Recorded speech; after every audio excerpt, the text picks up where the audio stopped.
आध्यात्मिक पथ की कहानी सुनने वाले सभी श्रोतागणों को जय श्री राधे, जय श्री कृष्णा। मथुरा में एक सुखिया नाम की मालिन थी।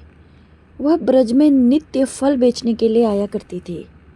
भगवान श्री कृष्ण की मनोहर मूर्ति उसके मन मंदिर में सदा बसी रहती थी और वह भावों के पुष्प चढ़ाकर अनिहर्ष उनकी पूजा करती थी। भगवान श्री कृष्ण तो सर्वज्ञ हैं। वे भक्त के हृदय को पहचानते हैं, किंतु उसके अनुराग को बढ़ाने के लिए थोड़ी दूरी बरतते हैं।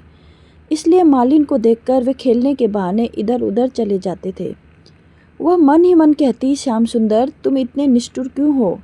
जो तुम्हें चाहते हैं उन्हें तुम दूर से भागते हो, और जो तुमसे बैर करते हैं उन्हें तुम प्रसन्नता से अपने पास बुला लेते हो।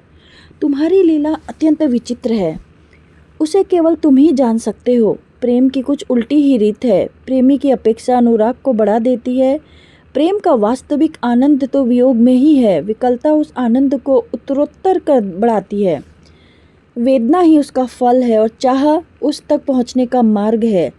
इसलिए मालिन का मन सदैव श्री कृष्ण के आसपास चक्कर लगाया करता था।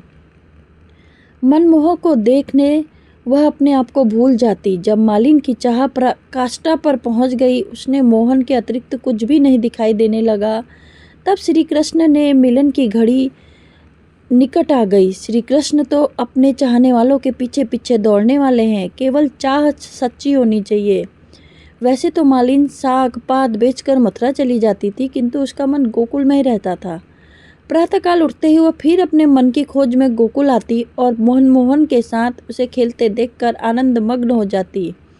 उसके हाथ श्याम सुंदर के अरुण वर्ण पतली पतली उंगलियों का स्पर्श करने के लिए सदा लालायित रहते।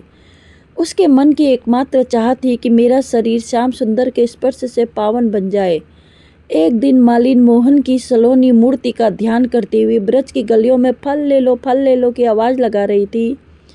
उसकी तपस्या आज पूर्ण हो गई थी। संसार के जीवों को कर्म फल प्रदान करने वाली भगवान श्री कृष्ण मालिन से फल खरीदने के लिए घर से निकल पड़े। वे अपने छोटे छोटे करों में धान्य भरकर मालिन की ओर दौड़ पड़े। उनके कोमल करों की संधियों से धीरे धीरे धान्य गिरता जा रहा था। मालिन तो श्री कृष्ण के अनुपम सौंदर्य में खो गई थी। अपनी चिरकाल की साधना पूरी होती हुई देखकर वह अपने आप को फूल गई। कन्हैया के करों के स्पर्श सुख के लिए उतावली मालिन ने उनसे गिरने से बचे धान्य को लेकर उनके हाथों को फलों से भर दिया। भगवान श्याम सुंदर के लिए उसने अपना सर्वस्व समर्पण कर दिया।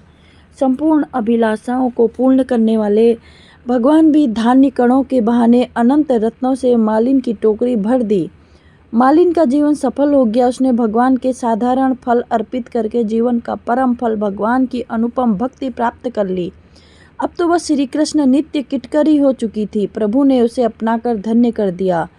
त्रिलोकी का अधिपति जिसका अपना हो गया, उसके लिए अब कुछ भी पाना शेष नहीं रहा।